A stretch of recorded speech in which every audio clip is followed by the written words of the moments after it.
I'll start with you, Guneet, because one of the statistics that you've been talking about really stuck with me, which is that in the last few years, there are what, 5%? When you did the numbers, you found that only 5% of directors were women making all of these films. And so I think we've got 90% of that 5% in one room right now at this round table. But more seriously, that's not a happy number. And for all of us who don't want to be prefaced with our gender, that's not a number you can hide from.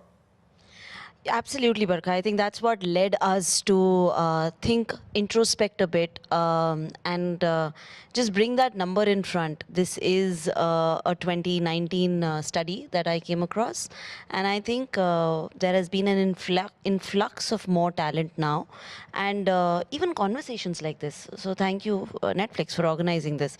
Even conversations like these, talking, because we're all in our place decision makers, and being aware of a certain data is just important for us to make better choices, to be more aware as we go along with our business. And while we have that lens, I think it is now rapidly changing, and Netflix being at the forefront of it, of having so many women stories and also women creators.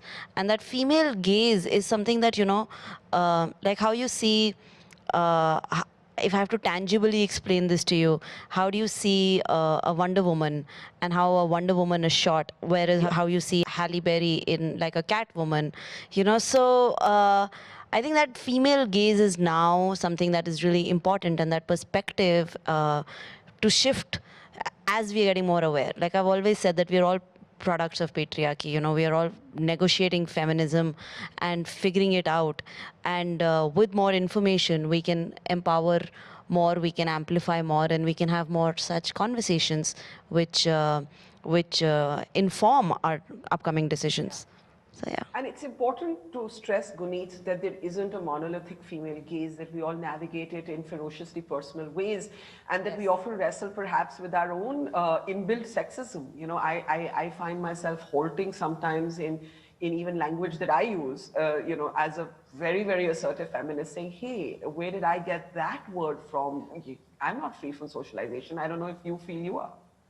No, absolutely. And I think also because for so long we've been boxed, and for so long the conversations have been that, you're too aggressive, if you're ambitious, you are too, I've been told you're a fluke, you're a Punjabi, because I want to run a... You are a Punjabi. I am a Punjabi, but in a manner of light, thrown in a light which is, yeah, sure. But so it's time to actually shapeshift that self for our own self and then empower another. So I am ambitious. I want to run a celebrated production house, and I want to tell Indian stories to the rest of the world. And it's long, there's no point hiding that. And we get validation more amongst ourselves with our peer group, and of course with our stories doing well, trending, winning awards is not something that you plan for, but it's the intention that you bring to the table.